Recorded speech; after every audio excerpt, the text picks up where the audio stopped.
Hi ನಮಸ್ಕಾರ, welcome back to my YouTube channel. ಎಲ್ಲರೂ ಹೇಗಿದ್ದೀರಾ? ನೀವೆಲ್ಲರೂ ತುಂಬ ಚೆನ್ನಾಗಿದ್ದೀರಾ ಅನ್ಕೊತಾ ಇದ್ದೀನಿ. ಹಾಗೆ ನಾನು ಇವತ್ತು ಡೈಲಿ ಬ್ಲಾಗ್ನ ಮಾಡ್ತಾ ಇದ್ದೀನಿ. ಸೊ ಇವತ್ತು ನನ್ನ ವೆಯ್ಟ್ ಲಾಸ್ ಚಾಲೆಂಜಲ್ಲಿ ಡೇ 7 ಆಗಿರುತ್ತೆ, 60 ಡೇ ವೆಯ್ಟ್ ಲಾಸ್ ಚಾಲೆಂಜಲ್ಲಿ.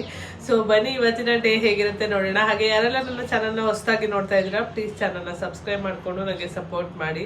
ಹಾಗೆ ಯಾರೆಲ್ಲ ಸಪೋರ್ಟ್ ಮಾಡ್ತಿದ್ದೀರಾ ಎಲ್ರಿಗೂ ಥ್ಯಾಂಕ್ ಯು ಸೋ ಮಚ್. ಹೀಗೆ ಸಪೋರ್ಟ್ ಮಾಡ್ತಾ ಇರಿ. ಸೊ ಬನ್ನಿ ಇವತ್ತಿನ ವ್ಲಾಗ್ನ ಸ್ಟಾರ್ಟ್ ಮಾಡೋಣ. ಸೊ ಬೆಳಗ್ಗೆ ಎದ್ದ ತಕ್ಷಣನೇ ಒಂದು ಲೋಟ ಬಿಸಿ ನೀರನ್ನ ಕುಡ್ದಾಯ್ತು. ಸೊ ಇವಾಗ ಬ್ರೇಕ್ಫಾಸ್ಟ್ ಟೈಮು. ಸೊ ಬ್ರೇಕ್ಫಾಸ್ಟಿಗೆ ಏನು ರೆಡಿ ಮಾಡ್ಕೊಂಡಿದ್ದೀನಿ ಅಂತ ತೋರಿಸ್ತೀನಿ ಬನ್ನಿ.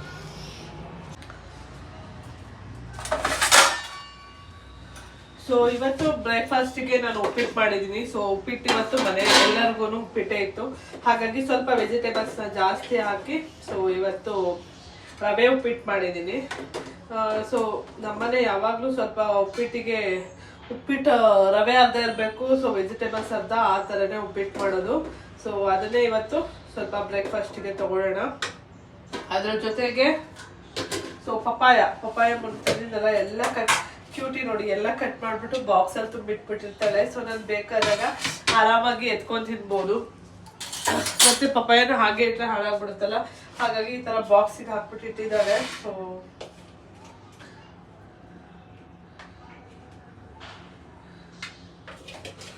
ಫ್ರೂಟ್ಸ್ನ ಈ ಥರ ಕಟ್ ಮಾಡಿ ಬಾಕ್ಸಲ್ಲಿ ಹಾಕಿಟ್ರೆ ಸೊ ಒಂದು 4-5 ದಿನ ಆರಾಮಾಗಿ ಇಟ್ಕೊಂಡು ತಿನ್ಬೋದು.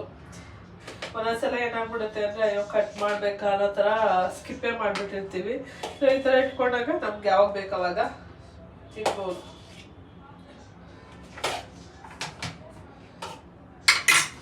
ಹಾಗೆ ಇವತ್ತು ಡಿಟಾಕ್ಸ್ ಡ್ರಿಂಕು ಕೂಡ ನಾನು ರೆಡಿ ಮಾಡಿ ಇಟ್ಕೊಂಡಿದ್ದೀನಿ. ಸೊ ಬೆಳಗ್ಗೆನೆ ಮಾಡಿಟ್ಟೆ, ಯಾಕೆಂದರೆ ಸೊ ಇವಾಗಿಂದನೇ ಸ್ಟಾರ್ಟ್ ಮಾಡಬೇಡೋಣ ಅಂತ. ಸ್ವಲ್ಪ ಬಿಸಿಲಿರುತ್ತಲ್ವ, ಬಾಯಾರಿಕೆ ಆಗ್ತಾ ಇರುತ್ತೆ. ಸೊ ಹಾಗಾಗಿ ಬೆಳಗ್ಗೆನೆ ಸೊ ಎದ್ದೆಲ್ಲ ಅವಾಗಲೇ ರೆಡಿ ಮಾಡಿ ಇಟ್ಕೊಂಡೆ. ಆಲ್ಮೋಸ್ಟ್ ಇವಾಗ ಕಂಪ್ಲೀಟಾಗಿ ಚಿಯಾ ಸೀಡ್ಸ್ ಎಲ್ಲ ಇದಾಗಿದೆ, ದಪ್ಪ ಆಗಿದೆ. ಸೊ ಇವಾಗ ಆರಾಮಾಗಿ ಇದನ್ನು ಕುಡಿಬೋದು. ಬನ್ನಿ ಫಸ್ಟು ಬ್ರೇಕ್ಫಾಸ್ಟ್ ಮಾಡ್ಕೊಳ್ಳೋಣ. ಸೊ ಇವತ್ತಿನ ಸಿಂಪಲ್ ಬ್ರೇಕ್ಫಾಸ್ಟ್ ಸೊ ಉಪ್ಮಾ, ಹಾಗೇನೆ ಅದ್ರ ಜೊತೆಗೆ ಪಪಾಯ. ನಾನು ಆ್ಯಕ್ಚುಲಿ ಇವತ್ತು ಉಪ್ಪಿಟ್ಟು ಮಾಡೋ ಪ್ಲ್ಯಾನೇ ಇರಲಿಲ್ಲ. ಸೊ ಪಲಾವ್ಗೆ ಅಂತ ಎಲ್ಲ ಕಟ್ ಮಾಡಿದೆ, ವೆಜಿಟೇಬಲ್ಸ್ ಎಲ್ಲ. ಕ್ಯೂಟಿ ಬಂದ್ಬಿಟ್ಟು ಅಮ್ಮನಿಗೆ ಉಪ್ಪಿಟ್ಟು ಅವನು ಸರಿ ಅಂದ್ಬಿಟ್ಟು. ಸೊ ಉಪ್ಪಿಟ್ಟಾದರೆ ಅವ್ರು 3 ಜನರು ತಿಂತಾರೆ, ಹಾಗಾಗಿ ಬಾಸಿಗೆ ರುದ್ದಿಗೆ ನಾನು ಬೇರೆ ಮಾಡಬೇಕಾಗಿತ್ತು, ಅವ್ರು ಪಲಾವ್ ತಿನ್ನಲ್ಲ. ಸೊ ಉಪ್ಪಿಟ್ಟು ಮಾಡಿದ್ದಲ್ಲ, ಈಗ ಎಲ್ಲರೂ 3 ಜನರು ಉಪ್ಪಿಟ್ಟು ತಿಂದಿದ್ದಾರೆ. ನಮ್ಮ ಮನೆ ಉಪ್ಪಿಟ್ಟು ಸ್ವಲ್ಪ ಇಷ್ಟ ಆಗಲ್ಲ, ಹಾಗಾಗಿ ಒಂದು ಸ್ವಲ್ಪ ಇಟ್ಟಿದ್ದೀನಿ.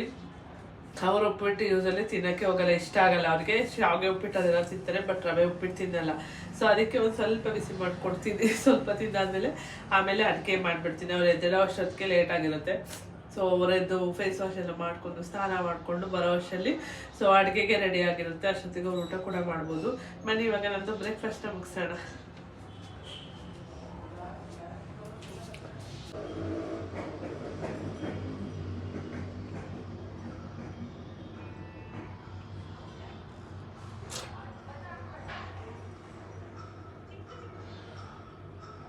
ಸೊ ಇವಾಗ ಟಿಫನ್ ಎಲ್ಲ ಮುಗೀತು, ಅದಕ್ಕೆ ಕೂಡ ಮನೆ ಹತ್ರ ಹೋದರು.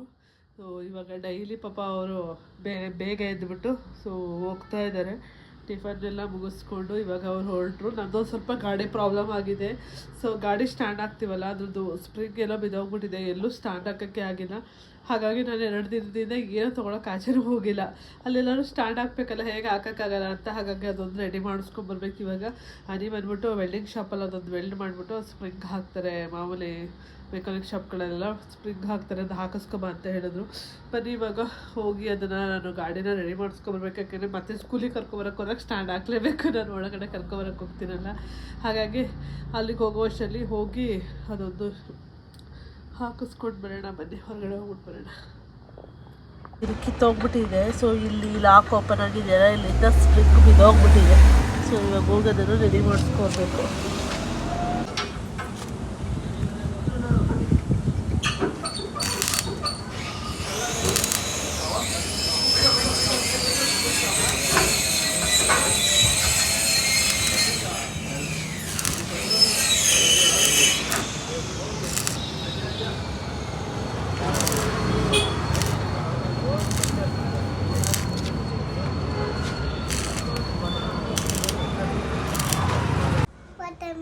ವಾಟರ್ ಮೆಲನ್ ತಿಂದ್ಯಾ? Good boy. ನಾನು ಬಾಕ್ಸ್ ಎಲ್ಲ ಖಾಲಿ ಮಾಡಿದೆ ತಾನೇ?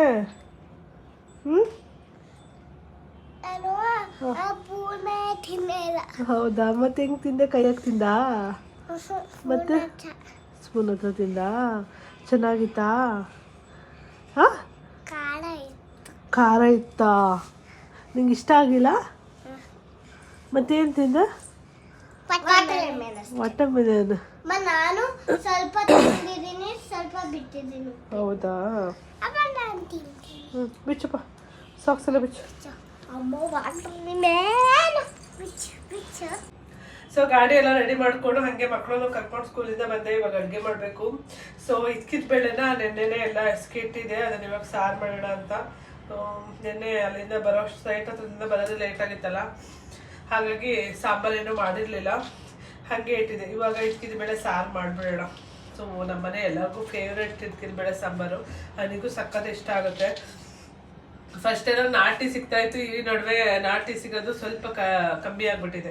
ಸೊ ಇದು ನಾಟಿ ಅಂತ ತಗೊಂಡೆ, ಅದ್ರ ನೋಡಿ ಇಲ್ಲಿ ತಪ್ಪ ಇದು ಕಾಳುಗಳು, ಸಿಪ್ಪೆ ಬಂದೆ ಇದು ಕಾಳುಗಳೆಲ್ಲ ಫುಲ್ಲು ಪಿಚ್ಚಿ ಚಿಕ್ಕ ಚಿಕ್ಕ ಕಾಳುಗಳೈತೆ. ಸೊ ಬನ್ನಿ ಇದನ್ನ ಹಾಕ್ಬಿಟ್ಟು ಇದ್ಕೊಳ್ಳಿ ಸಾರು ಮಾಡೋಣ. ಹಾಗೆ ನನಗೆ ಇದಕ್ಕೆ ಅವರೇ ಮೊಟ್ಟೆ ಸಾರು ಮಾಡ್ಕೊತೀನಿ. ಸೊ ಅದಕ್ಕೆ ಅದ್ರೊಳಗಡೆ ಮೊಟ್ಟೆ ಹಾಕಿದ್ರೆ ಇಷ್ಟ ಆಗಲ್ಲ, ಹಾಗಾಗಿ ಅವರಿಗೆ ನಾರ್ಮಲ್ ಸಾಂಬಾರು. ಇದಕ್ಕಿರೋ ಬೇಳೆ ಸಾಂಬಾರು ಅಂದರೆ ಸಕ್ಕ ಟೇಸ್ಟಿ ಆಗಿರುತ್ತೆ. ಹಾಗೆ ಸಾಂಬಾರನ್ನ ನಮ್ಮನೇಲಿ ನಾನು ಹೇಗೆ ಬೇಳೆ ಸಾಂಬಾರು ಮಾಡ್ತೀನಿ ಅಂತ ಕೂಡ ತೋರಿಸ್ತೀನಿ. ಏನಪ್ಪ ನಮ್ಮ ಮನೆಗೆ ಬಂದ್ರೆ ಅವರು ಫುಲ್ ಕಂಪ್ಲೇಂಟ್. ನೀನು ಹೋಗಿ ನೋಡ್ಕೊ ಬಂದಿರ್ತಾರೆ ಇವಾಗ.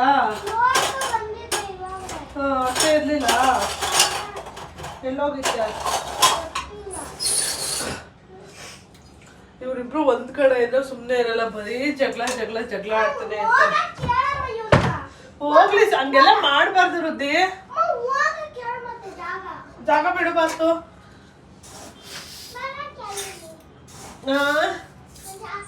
ಬರೀ ಬರ ಕೇಳು, ಹೋಗ ಕೇಳು, ಇದೇ ಆಯ್ತಿದ್ದು.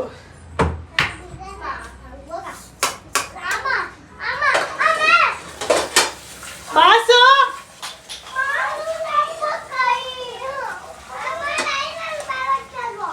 ಏನು?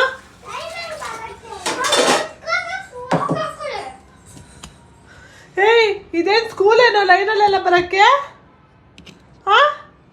ಸ್ಕೂಲ ಇದು? ಹೇಳು, ಮನೆ ಇದು, ಸ್ಕೂಲ್ ಅಲ್ಲ.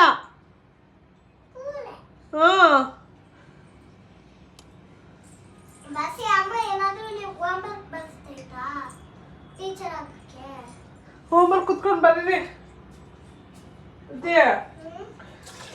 ಒಬ್ಬ ಮಾಡೋ ಔಷಧಿಗೆ ಹೋಮ್ವರ್ಕ್ ಬರೀ. ಹೋಗ ಬರೀ ಹೋಗ.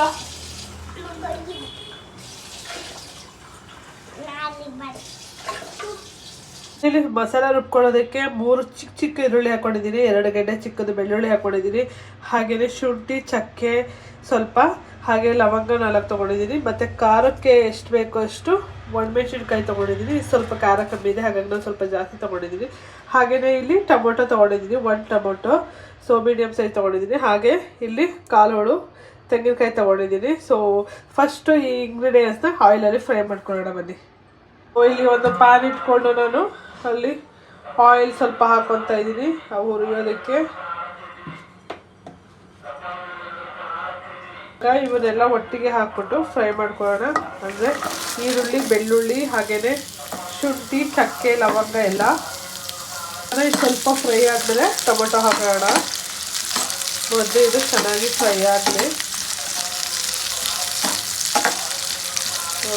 ಈರುಳ್ಳಿ ಗಾಡಿ ಏನೋ ಬಂದ್ಬಿಟ್ಟಿದೆ ಆಚೆ ಕಡೆ, ಸೌಂಡ್ ಜೋರಾಗಿ ಹಾಕೊಂಡ್ಬಿಟ್ಟಿದ್ದಾರೆ. ಇವಾಗೆಲ್ಲ ಮೈಕ್ಗಳೆಲ್ಲ ಸೌಂಡ್ ಬಂದ್ಬಿಡುತ್ತೆ. ಇವಾಗ ಫ್ರೈ ಆಗಿದೆ. ಸೊ ಇದಕ್ಕೆ ಇವಾಗ ಟೊಮೊಟೊ ಹಾಕೊತಾ ಇದ್ದೀನಿ, 1 ಟೊಮೊಟೊ, ಇದು ಸ್ವಲ್ಪ ಪುದೀನ, ಸ್ವಲ್ಪ ಕೊತ್ತಂಬರಿ ಹಾಕೊತಾ ಇದ್ದೀನಿ. ಸೊ ಇದನ್ನು ಸ್ವಲ್ಪ 1-2 ನಿಮಿಷ ಫ್ರೈ ಮಾಡ್ಕೊಳ್ಳೋಣ. ಎಲ್ಲ ಚೆನ್ನಾಗಿ ಫ್ರೈ ಆಗಿದೆ. ಸೊ ಇವಾಗ ಸ್ಟವ್ ಆಫ್ ಮಾಡಿಕೊಂಡು ಇದ್ರ ಜೊತೆಗೆ ಧನಿಯಾ ಪುಡಿ, ಹಾಗೆಯೇ ಆವಾಗಲೇ ತೋರಿಸಿದ ತೆಂಗಿನಕಾಯಿ ಹಾಕ್ಕೊಂಡು ಮಸಾಲೆನ ರುಬ್ಕೊಳ್ಳೋಣ ಸಾಂಬಾರಿಗೆ.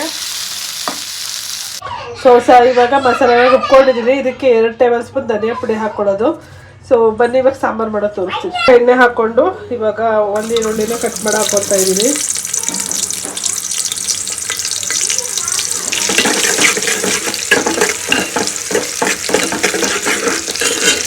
ಈರುಳ್ಳಿ ಸ್ವಲ್ಪ ಇವಾಗ ಫ್ರೈ ಆದಮೇಲೆ ಸೊ ಇವಾಗ ಅವರೆಕಾಳು ಹಾಕೊಳ್ತಾ ಇದ್ದೀವಿ. ಅವರೆಕಾಳನ್ನ ಇವಾಗ ಇದನ್ನು ಮಿಕ್ಸ್ ಮಾಡ್ಕೊಳ್ಳೋಣ ನೀಟಾಗಿ. ಆಯಿಲಲ್ಲಿ ಫ್ರೈ ಆದರೆ ಸೊ ಹಸಿ ಸ್ಮೆಲ್ಲೆಲ್ಲ ಹೋಗುತ್ತೆ ಅದ್ರದ್ದು. ಅವರೆಕಾಳು ಹಸಿ ಸ್ಮೆಲ್ಲೆಲ್ಲ ಹೋಗುತ್ತೆ ಇವಾಗ. ಹಾಗಾಗಿ ಸ್ವಲ್ಪ ಹೊತ್ತು ಆಯಿಲಲ್ಲಿ ಫ್ರೈ ಮಾಡ್ಕೊಳ್ಳೋಣ ಇದನ್ನು.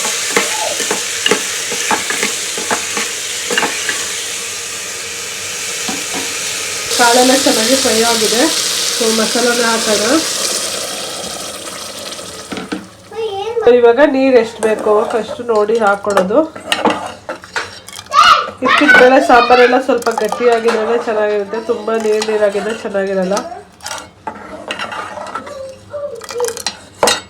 ಸೊ ಇಲ್ಲಿ ನಾನು ನೀರು ಕೂಡ ಹಾಕ್ಕೊಂಡಿದ್ದೀನಿ. ಇವಾಗ ಕಾಳು ಚೆನ್ನಾಗಿ ಡೈಲಿ ಬೆಂದಾದ್ಮೇಲೆ ಸೊ ಸಾಲ್ಟ್ ಹಾಕ್ಕೊಂಡ್ರೆ ನಮ್ಮ ಸಾಂಬಾರು ರೆಡಿ ಆಗುತ್ತೆ. ಸಾಲ್ಟು ಮತ್ತು ಕೊತ್ತಂಬರಿ ಸೊಪ್ಪು ಸ್ವಲ್ಪ ಹಾಕ್ಕೊಂಡ್ರೆ ಈ ಸಾಂಬಾರು ರೆಡಿ ಆಗುತ್ತೆ. ಅಷ್ಟರಲ್ಲಿ ನಾವೊಂದು ಗ್ರೀನ್ ಟೀ ಕೂಡ ಕುಡಿಯೋಣ.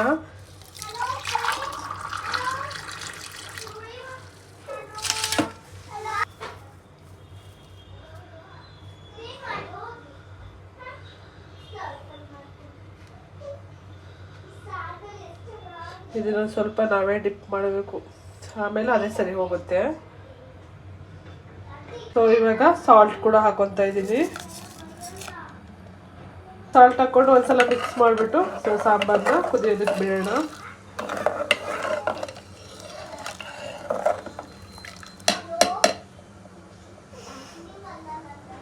ಸೊ ಇವಾಗ ನಮ್ಮದು ಗ್ರೀನ್ ಟೀ ರೆಡಿ ಆಯಿತು, ಬನ್ನಿ ಕುಡಿಯೋಣ.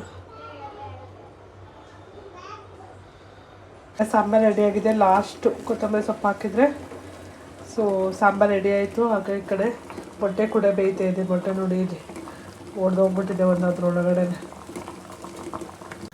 ಅಡುಗೆ ಎಲ್ಲ ಮಾಡಿಟ್ಬಿಟ್ಟು ಸೊ ಕ್ಯೂಟಿನ ಸ್ಕೂಲಿಗೆ ಕರ್ಕೊಬರೋದಕ್ಕೆ ಹೋದೆ. ಹಾಗೆ ಅವಳು ಸ್ನ್ಯಾಕ್ಸ್ ಬೇಕಮ್ಮ ಏನಾದರೂ ಅಂತ ಹೇಳಿದ್ರು. ಸರಿ ಅಂದ್ಬಿಟ್ಟು ಅವಳಿಗೆ ಸ್ನ್ಯಾಕ್ಸ್ ಕೊಡಿಸ್ಕೊಂಡು ಕರ್ಕೊಬಂದೆ. ಅವಳಿಗೆ ಸ್ನ್ಯಾಕ್ಸ್ ಕೊಡಿಸ್ಕೊಂಡು ಕರ್ಕೊಬಂದೆ. ನನ್ನ ಮಗನ ಎಕ್ಸೈಟ್ಮೆಂಟ್ ನೋಡಿ, ನನ್ನ ಮಗ ಊಟ ತಿಂಡಿ ನೋಡಿದ್ರೆ ಎಷ್ಟು ಎಕ್ಸೈಟ್ಮೆಂಟ್ ಇರಲ್ಲ. ಈ ಕುರುಕುಲು ನೋಡ್ದ ಅಂದರೆ ಅವನು ಒಂದು ನಿಂತಿದ್ದ ಕಡೆ ನಿಲ್ಲಲ್ಲ, ಅಷ್ಟು ಎಕ್ಸೈಟ್ಮೆಂಟ್ ಅವನಿಗೆ. ಕುರುಕುಲು ಅಂದರೆ ಅಷ್ಟೊಂದು ಇಷ್ಟ. ಸೊ ಅದಾದಮೇಲೆ ಬಂದು ನಾನು ಕೂಡ ಊಟ ಮಾಡ್ತಾಯಿದ್ದೀನಿ. ಸೊ ಇವತ್ತು ನನ್ನ ಲಂಚ್ ಪ್ಲೇಟಲ್ಲಿ ಏನೇನಿತ್ತು ಅಂತ ತೋರಿಸ್ತಾ ಇದ್ದೀನಿ ನೋಡಿ. ಕಾಪ್ಸಿಗೋಸ್ಕರ ನಾನು ರೈಸ್ನ ತೊಗೊತಾ ಇದ್ದೀನಿ. ಸೊ ನಾನಿಲ್ಲಿ ಸ್ವಲ್ಪ ಕ್ವಾಂಟಿಟಿಯಲ್ಲಿ ರೈಸ್ನ ತೊಗೊಂಡಿದ್ದೀನಿ. ಅದ್ರ ಜೊತೆಗೆ ಇದ್ಕಿದ ಬೇಳೆ ಸಾಂಬಾರು. ಸೊ ಇದ್ಕಿದ ಬೇಳೆ ಸಾಂಬಾರಂತೂ ತುಂಬ ಟೇಸ್ಟಿಯಾಗಿತ್ತು. ಸೇಮ್ ನಿಮಗೆ ಮಟನ್ ಸಾಂಬಾರು ಥರನೇ ಇರುತ್ತೆ ಟೇಸ್ಟು. ಸೊ ನೀವು ಒಂದ್ಸಲ ಮಾಡ್ಕೊಂಡು ನೋಡಿ. ಸೊ ನಿಮಗೂ ಕೂಡ ತುಂಬ ಇಷ್ಟ ಆಗುತ್ತೆ ಟೇಸ್ಟು. ಅದ್ರ ಜೊತೆಗೆ ಲಾಟ್ಸ್ ಆಫ್ ವೆಜಿಟೇಬಲ್ಸ್ನ ತೊಗೊತಾ ಇದ್ದೀನಿ. ಮುಂಚೆ ಎಲ್ಲ ನಾನು ಊಟದಲ್ಲಿ ವೆಜಿಟೇಬಲ್ಸ್ ಎಲ್ಲ ತೊಗೊತಾ ಇದ್ದೀನಿ. ನಂದು ಕಂಪ್ಲೀಟ್ ಪ್ಲೇಟ್ ಬಂದ್ಬಿಟ್ಟು ಬರೀ ರೈಸ್ ಆ್ಯಂಡ್ ಸಾಂಬಾರು ಅಷ್ಟೇ ಇರ್ತಾಯಿತ್ತು. ಬಟ್ ಇವಾಗ ಪ್ರೋಟೀನ್ಗೋಸ್ಕರ 2 ಮೊಟ್ಟೆ, ಹಾಗೆಯೇ ನಂದು ಫೈಬರ್ಗೋಸ್ಕರ ಸೊ ವೆಜಿಟೇಬಲ್ಸ್ ತೊಗೊಂಡಿದ್ದೀನಿ. ಹಾಗೆಯೇ ಅದ್ರ ಜೊತೆಗೆ 1 ಟೇಬಲ್ ಸ್ಪೂನ್ ತುಪ್ಪ ಹಾಕೊತಾ ಇದ್ದೀನಿ. ತುಪ್ಪ ಹಾಕ್ಕೊಳ್ಳೋದ್ರಿಂದ ಗುಡ್ ಫ್ಯಾಟ್ ಕೂಡ ನಮ್ಮ ಬಾಡಿಗೆ ಸಿಗುತ್ತೆ. ಸೊ ನಮ್ಮ ಬಾಡಿಗೆ ಗುಡ್ ಫ್ಯಾಟ್ ಕೂಡ ತುಂಬಾ ಇಂಪಾರ್ಟೆಂಟು. ಹಾಗೆ ಊಟ ಕೂಡ ಮಾಡ್ಕೊತಾ ಇದೆ. ಇವಾಗ ನಾನು ಊಟ ಮಾಡಬೇಕಾದ್ರೆ ಅವನು ಅಷ್ಟೇ. ಸೊ ನಾನು ಊಟ ಮಾಡಬೇಕಲ್ಲೇ ಅವ್ರಿಗೆ ಊಟ ತಿನ್ನಿಸ್ಬೇಕು ನನ್ನ ಮಗನಿಗೆ. Hi guys, welcome back. So ಇವಾಗ ಮತ್ತೆ ಈವ್ನಿಂಗ್ ವಿಡಿಯೋನ ಕಂಟಿನ್ಯೂ ಮಾಡ್ತಾ ಇದ್ದೀನಿ. ಮಧ್ಯಾಹ್ನ ಊಟ ಮಾಡಿ ಆದಮೇಲೆ ಸ್ವಲ್ಪ ಹೊತ್ತು ರೆಸ್ಟ್ ಮಾಡಿ, ಹಾಗೆ ಒಂದಷ್ಟು ಬಟ್ಟೆಗಳಿದ್ವು ಅದೆಲ್ಲ ವಾಶ್ ಮಾಡಿ ಇವಾಗ ಫ್ರೆಶ್ ಅಪ್ ಆಗಿ ರೆಡಿ ಆಗಿದ್ದೀನಿ. ಸೊ ಜಿಮ್ಮಿಗೆ ಕೂಡ ಹೋಗ್ಬೇಕು ಇವಾಗ. ಸೊ ಬೆಳಗ್ಗೆಯಿಂದ ಡೇ 7 ವಿಡಿಯೋ ಹೇಗಿತ್ತು ಅಂತ ನೋಡ್ತಾ ಇದ್ದೀರಾ. ಹಾಗೆ ನೀವು ಕೂಡ ನೋಟಿಸ್ ಮಾಡ್ಬೋದು ಏನೇನು ಚೇಂಜಸ್ ಆಗ್ತಾ ಇದೆ ಅಂತ. ಸೊ ನನಗೆ ಸ್ವಲ್ಪ ನೋಟಿಸ್ ಮಾಡ್ತಾ ಇದ್ದಾರೆ ಫೇಸ್ ಸ್ವಲ್ಪ ಸಣ್ಣ ಆಗ್ತಾ ಇದೆ ಅಂತ. ಆ್ಯಕ್ಚುಲಿ ನನ್ನ ಬಾಡಿಯಲ್ಲಿ ಮೊದಲೇನ ಚೇಂಜಸ್ ಆಗುತ್ತೆ ಅಂದರೆ ಅದು ನನ್ನ ಫೇಸು ದಪ್ಪ ಆದರೂ ಕೂಡ ನನ್ನ ಬಾಡಿಯಲ್ಲಿ ಚೇಂಜಸ್ ಆಗೋದು. ನನ್ನ ಫೇಸ್ ಫುಲ್ಲು ದಪ್ಪ ಆಗ್ಬಿಡುತ್ತೆ. ವೆಯ್ಟ್ ಲಾಸ್ ಆಗ್ತಾ ಆಗ್ತಾ ನನ್ನ ಫೇಸಲ್ಲೇ ಮೇಯ್ನ್ ಚೇಂಜಸ್ ಕಾಣಿಸುತ್ತೆ. ಹಾಗೆ ಈ ಜಾಕೆಟ್ ನಂಗೆ ಹಾಕೊಳ್ಳೋಕ್ಕೆ ತುಂಬ ಟೈಟ್ ಆಗ್ತೈತೆ. ಇವಾಗ ಓಕೆ ಅನ್ನಿಸುತ್ತೆ. ಅಂದರೆ ನಾನು ತುಂಬ ಲೂಸ್ ಆಗ್ತಾ ಇದೆ ಅಂತ ಹೇಳ್ತಲ್ಲ, ಬಟ್ ಹಾಕ್ಕೋಬೋದು ಆ ಥರ ಇದೆ. ಇದು ನನ್ನ ಫೇವ್ರೆಟ್ ಜಾಕೆಟ್. ನಾನು ತುಂಬ ಇಷ್ಟಪಟ್ಟು ತೊಗೊಂಡಿದ್ದೆ. ಲಾಸ್ಟ್ ಟೈಮ್ ಸಣ್ಣ ಆಗಿದ್ದಲ್ಲ ಅವಾಗ ತೊಗೊಂಡಿದ್ದು. ಅದಾದಮೇಲೆ ಒಂದು ಸ್ವಲ್ಪ ದಿನ ಹಾಕ್ಕೊಂಡೆ, ಬಟ್ ಆಮೇಲೆ ಆಗ್ತಾನೆ ಇಲ್ಲ, ಟೈಟ್ ಆಗ್ತಾಯಿತ್ತು. ಎಕ್ಸ್ಪೆಷಲಿ ಈ ಪಾರ್ಟೇನೆ ಹೆವಿ ಟೈಟ್ ಆಗ್ತಾಯಿತ್ತು. ಸೊ ಇವಾಗ್ಲೂ ಇದೆ, ಇಲ್ಲ ಅಂತಲ್ಲ. ಬಟ್ ಸ್ವಲ್ಪ ಇದು ಒಳಗಡೆದು ಜಿಮ್ ಪ್ಯಾಂಟ್ ಇರುತ್ತೆ, ಅದು ಸ್ವಲ್ಪ ಟೈಟ್ ಇರೋದ್ರಿಂದ ಓಕೆ ನೀಟಾಗಿ ಕುತ್ಕೊತಾ ಇದೆ. ಬಟ್ ಅದಕ್ಕಿಂತ ಮುಂಚೆ ಕುತ್ಕೊತಾನೆ ಇರಲಿಲ್ಲ, ಟೈಟ್ ಅನ್ನಿಸ್ತೈತಿ. ಇಲ್ಲಿ ಒಳ್ಳೆ ಹಿಂಗೆ ಬಂದಾಗಿರ್ತಿತ್ತು. ಸೊ ಇವಾಗ ಸ್ವಲ್ಪ ಕಂಫರ್ಟಬಲ್ ಅನ್ನಿಸ್ತಾ ಇದೆ, ಓಕೆ ಹಾಕೋಬೋದು ಅಂತ. ಸೊ ಹಾಗಾಗಿ ಇವತ್ತು ಹಾಕೊಂಡ ತಕ್ಷಣವೇ ಫುಲ್ ಖುಷಿ ಆಯಿತು, ಓಕೆ ಆಗ್ತಾ ಇದೆಯಲ್ಲ ಅಂತ. ಹಾಗೆ ಎಷ್ಟು ಕೆ ಜಿ ವೆಯ್ಟ್ ಲಾಸ್ ಆಗಿದೆ ಏನು ಅನ್ನೋದನ್ನು ನಾನು ಮೇ ಬಿ 10 ಡೇಸಿಗೆ ಶೇರ್ ಮಾಡ್ಕೊಳ್ಳೋಣ ಅಂದ್ಕೊಂಡಿದ್ದೀನಿ. ಡೇ 10 ಶೇರ್ ಮಾಡ್ಕೊಳ್ಳೋಣ ಅಂದ್ಕೊಂಡಿದ್ದೀನಿ. ಸೊ ಹೋಪ್ ನಿಮ್ಗೆ ಎಲ್ಲರಿಗೂ ಒಂದು ಒಳ್ಳೆ ರಿಸಲ್ಟ್ನ ನೋಡ್ಬೋದು. ನನ್ನ ಬಾಡಿ ಅಂದರೆ ನನ್ನ ವೆಯ್ಟಲ್ಲಿ ಒಳ್ಳೆ ಚೇಂಜಸ್ ಕೂಡ ನೋಡ್ಬೋದು. ಹಾಗೆಯೇ ಅಂದರೆ ಮೇಯ್ನು ವೆಯ್ಟ್ ಲಾಸ್ಗಿಂತ ನಮ್ಮ ಬಾಡಿಲಿ ಇಂಚ್ ಲಾಸ್ ಆಗೋದೇ ತುಂಬ ಇಂಪಾರ್ಟೆಂಟು. ಇಂಚ್ ಲಾಸ್ ಹಾಗೆ ಫ್ಯಾಟ್ ಲಾಸ್ ಆಗೋದು ಕೂಡ. ಸೊ ಫ್ಯಾಟ್ ಲಾಸ್ ಆಗೋದಕ್ಕೂ ಕೂಡ ಒಂದಷ್ಟು ನನ್ನ ಫುಡ್ ಕಂಟ್ರೋಲ್ ಆಗಿರ್ಬೋದು, ಫುಡ್ಡಲ್ಲಿ ಪ್ರೋಟೀನ್ ಇಂಟೇಕ್ ಆಗಿರ್ಬೋದು, ಇದೆಲ್ಲ ಮಾಡ್ತಾ ಇದ್ದೀನಿ. ಎಂಡ್ ಆಫ್ ದ ಡೇ ಏನು ರಿಸಲ್ಟ್ ಬರುತ್ತೆ ನೋಡೋಣ. ಬಟ್ ಈ 10 ಡೇಸ್ ರಿಸಲ್ಟ್ಗೆಂತೂ ಸೊ ವೆಯ್ಟ್ ಮಾಡ್ತಾ ಇದ್ದೀನಿ ಹೇಗಿರುತ್ತೆ ಅಂತ. ಇವಾಗ ಆಲ್ಮೋಸ್ಟು ಒಂದಷ್ಟು ಅಂದರೆ ಒಂದು 3 to 4 ಡೇಸ್ ಎಲ್ಲ ಗ್ರಾಮ್ ಲೆಕ್ಕದಲ್ಲಿ ಆಗ್ತಾಯಿತ್ತು. ಬಟ್ ಇವಾಗ ಓಕೆ, ಚೆನ್ನಾಗಿ ವೆಯ್ಟ್ ಲಾಸ್ ಆಗಿದೆ. ಎಷ್ಟು ವೆಯ್ಟ್ ಲಾಸ್ ಆಗಿದೆ ಅನ್ನೋದು ಕೂಡ ನಾನು ನಿಮಗೆ ಡೇ 10 ಶೇರ್ ಮಾಡ್ಕೊತೀನಿ. ಹಾಗೆ ನಾನು ಜಿಮ್ಗೆ ಹೋಗೋಕ್ಕಿಂತ ಮುಂಚೆ ವೇಟಿನ ಕೊಡ್ತು ಹೋಗ್ತೀನಿ.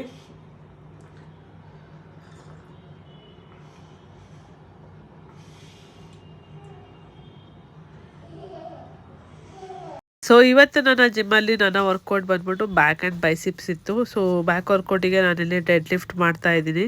ಸೊ ಬೈಸಿಪ್ಸ್ ವರ್ಕೌಟ್ನ ಮುಗಿಸ್ಕೊಂಡು ಹಾಗೆ ಸ್ವಲ್ಪ ಕಾರ್ಡಿಯೋನ ಮಾಡಿಕೊಂಡು ಸೊ ಇವತ್ತಿನ ವರ್ಕೌಟ್ ಕೂಡ ನಾನು ಮುಗಿಸ್ದೆ. ಸೊ ಇಲ್ಲಿ ನಂದು ವಾಕಿಂಗ್ ಗೋಲ್ ಕಂಪ್ಲೀಟ್ ಆಗ್ತಾ ಇಲ್ಲ. ಸೊ ನೆಕ್ಸ್ಟ್ ವೀಕಲ್ಲಿ ನಾನು ಅದನ್ನು ಕೂಡ ಪ್ಲ್ಯಾನ್ ಮಾಡಬೇಕು. ಬೆಳಗ್ಗೆ ಸ್ವಲ್ಪ ಬೇಗ ಎದ್ದು ವಾಕ್ ಕೂಡ ಹೋಗೋ ಥರ ಮಾಡ್ಕೋಬೇಕು. ಬಟ್ ಇವಾಗಿರೋ ವರ್ಕ್ ಇದರಲ್ಲಿ ನನಗೆ ಸೊ ಅದನ್ನು ಮ್ಯಾನೇಜ್ ಮಾಡೋದಕ್ಕೆ ಆಗ್ತಾ ಇಲ್ಲ. ಸೊ ಹೇಗಾದರೂ ಸ್ವಲ್ಪ ಟೈಮ್ನ ನಾನು ಸ್ವಲ್ಪ ಬೇಗ ಎದ್ದೇಳೋದು ಏನೋ ಮಾಡಿಕೊಂಡು ಸೊ ಬೆಳಗಿನ ವಾಕ್ನು ಕೂಡ ನಾನು ಕಂಪ್ಲೀಟ್ ಮಾಡ್ಕೋಬೇಕು ಅನ್ಕೊತಾ ಇದ್ದೀನಿ. ಜಿಮ್ಮಿಂದ ಬಂದೆ, ಸಲಾಡ್ನ ಮಾಡ್ಕೊತಾ ಇದ್ದೀನಿ. ಸೊ ಇವತ್ತು ಕೂಡ ನಾನು ಪನ್ನೀರ್ ಸಲಾಡ್ನ ಮಾಡ್ಕೊತಾ ಇದ್ದೀನಿ. ಅದಕ್ಕೆ ಪನ್ನೀರ್ನ ಇಲ್ಲಿ ಶಾಲೋ ಫ್ರೈ ಮಾಡ್ಕೊತಾ ಇದ್ದೀನಿ. ಸ್ವಲ್ಪ ಉಪ್ಪು ಮತ್ತು ಪೆಪ್ಪರ್ನ ಹಾಕ್ಬಿಟ್ಟು ಪನ್ನೀರ್ನ ಇಲ್ಲಿ ಫ್ರೈ ಮಾಡ್ಕೊತಾ ಇದ್ದೀನಿ.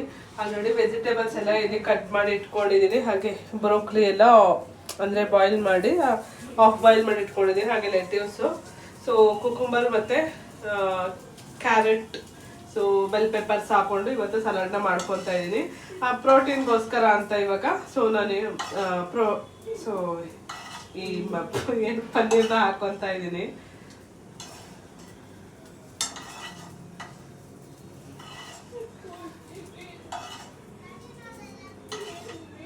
ಸೊ ನನಗೆ ಪನ್ನೀರ್ ಇಷ್ಟ ಆಗುತ್ತೆ, ಪನ್ನೀರ್ ಸಲಾಡ್ಸು. ಸೊ ಟೇಸ್ಟು ವೆಜಿಟೇಬಲ್ಸ್ಗೆ ನಾನು ಸ್ವಲ್ಪ ಉಪ್ಪು ಮತ್ತು ಪೆಪ್ಪರ್ ಅಷ್ಟೇ ಆ್ಯಡ್ ಮಾಡಿರೋದು. ನೋಡ್ತಾ ಇರ್ಬೋದು ಹೇಗೆ ಕಾಣಿಸ್ತಾ ಇದೆ ಅಂತ. ಸೊ ತುಂಬ ಚೆನ್ನಾಗಿರುತ್ತೆ, ಟೇಸ್ಟಿ ಆಗಿರುತ್ತೆ, ತಿನ್ನೋದಕ್ಕೂ ಕೂಡ ಅಷ್ಟೇ ಚೆನ್ನಾಗಿರುತ್ತೆ. ಸೊ ಜಾಸ್ತಿ ಏನೂ ಹಾಕಿಲ್ಲ. ಮತ್ತು ಅದ್ರ ಮೇಲೆ ಸ್ಪ್ರಿಂಕಲ್ಗೋಸ್ಕರ ಎಳ್ಳು ಹಾಕಿದ್ದೀನಿ, ವೈಟ್ ಕಲರ್ ಎಳ್ಳು ಹಾಕಿದ್ದೀನಿ. ಹಾಗೆ ಪೆಪ್ಪರು ಮತ್ತು ಸಾಲ್ಟ್ ಅಷ್ಟೇ ಹಾಕಿರೋದು ಇದಕ್ಕೆ. ಸೊ ಬನ್ನಿ ಇವಾಗ ತಿನ್ನೋಣ. ಸೊ ಊಟ ಎಲ್ಲ ತಿಂದಾದ್ಮೇಲೆ ಸೊ ಮನೆಯೆಲ್ಲ ಕ್ಲೀನ್ ಮಾಡಿ ಹಾಗೆ ಕಿಚನ್ ಕ್ಲೀನ್ ಮಾಡಿಕೊಂಡು ಸೊ ಪಾತ್ರೆ ಎಲ್ಲ ತೊಳೆದಿರ್ತಾ ಇದ್ದೀನಿ. ಸೊ ಇವಾಗ ನಾನು ಎಲ್ಲ ಕ್ಲೀನ್ ಮಾಡಿಟ್ರೆ ನಾಳೆ ಬೆಳಗ್ಗೆ ನನಗೆ ವ್ಲಾಗ್ ಮಾಡೋದಕ್ಕೆ ಸೊ ಕಿಚನ್ ಎಲ್ಲ ನನಗೆ ಫ್ರೆಶ್ ಆಗಿರುತ್ತೆ.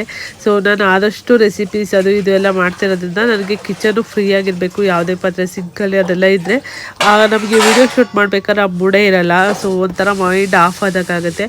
ಹಾಗಾಗಿ ಇವಾಗ ಏನು ಮಾಡ್ತಾಯಿದ್ದೀನಿ ಅಂದರೆ ನೈಟೇ ಎಲ್ಲ ಕೆಲಸನ ಮಾಡಿ ಮುಗಿಸ್ಬಿಡ್ತೀನಿ. ಸೊ ನೆಕ್ಸ್ಟ್ ಡೇಗೆ ನನಗೆ ವಿಡಿಯೋ ಶೂಟ್ ಮಾಡೋದಕ್ಕೆ ಏನು ಪ್ರಾಬ್ಲಮ್ ಇರಲ್ಲ. ಆರಾಮಾಗಿ ಎದ್ದು ಬಂದುಬಿಟ್ಟು ವಿಡಿಯೋ ಮಾಡ್ಕೊತೀನಿ. ಸೊ ಈ ರೊಟೀನ ನಾನು ಇವಾಗ ರೆಗ್ಯುಲರಾಗಿ ಫಾಲೋ ಮಾಡ್ತಾಯಿದ್ದೀನಿ. ಇಲ್ಲಾಂದರೆ ನಾನು ಏನು ಮಾಡ್ತೀನಿ ಅಂದರೆ ಈ ಬೆಳಗ್ಗೆ ತೊಳ್ಕೊಂಡಾಯ್ತು ಬಿಡೋ ಅನ್ನೋ ಥರ ಮಲ್ಕೊಬಿಡ್ತಾಯಿದ್ದೆ. ಬಟ್ ಇವಾಗ ಆ ಥರ ಆಗಲ್ಲ. ಸೊ ಇದು ಒಂದು ಗುಡ್ ಹ್ಯಾಬಿಟ್ ಅಂತಲೇ ಹೇಳ್ಬೋದು. ಕೆಲವೊಂದೊಂದು ನಾನು ಡೈಲಿ ವಿಡಿಯೋ ಶೂಟ್ ಮಾಡ್ತಾ ಇರೋದ್ರಿಂದ ನನ್ನಲ್ಲೇ ಕೆಲವೊಂದೊಂದು ಚೇಂಜಸ್ ಆಗ್ತಾಯಿದೆ. ಸೊ ಅದನ್ನೆಲ್ಲ ನೋಡಿ ನನಗೂ ಕೂಡ ಖುಷಿ ಆಗ್ತಾಯಿದೆ. ಓಕೆ, ಪಾಸಿಟಿವಲ್ಲಿ ತುಂಬ ಚೇಂಜಸ್ ಆಗ್ತಾಯಿದೆ. ಸೊ ಮುಂದಿನ ದಿನಗಳಲ್ಲಿ ಇನ್ನೂ ಚೇಂಜಸ್ ಮಾಡ್ಕೊಳ್ಳೋಣ. ಸೊ ಇದಾಗಿತ್ತು ಇವತ್ತಿನ ವಿಡಿಯೋ ನಿಮಗೆ ಇಷ್ಟ ಆಗಿದೆ ಅಂದ್ಕೊತೀನಿ. ಇಷ್ಟ ಆದರೆ ಲೈಕ್ ಮಾಡೋದನ್ನು ಮರಿಬೇಡಿ. ಹಾಗೆ ನಿಮ್ಮ ಫ್ರೆಂಡ್ಸ್ ಆ್ಯಂಡ್ ಫ್ಯಾಮಿಲಿ ಜೊತೆ ಕೂಡ ಈ ವಿಡಿಯೋನ ಶೇರ್ ಮಾಡ್ಕೊಳ್ಳಿ. ನಾಳೆ ಹೊಸ ಬ್ಲಾಗ್ ಜೊತೆ ಸಿಗ್ತೀನಿ. ಅಲ್ಲಿವರೆಗೂ ಎಲ್ಲರಿಗೂ bye. Thank you for watching. Lots of love. Bye.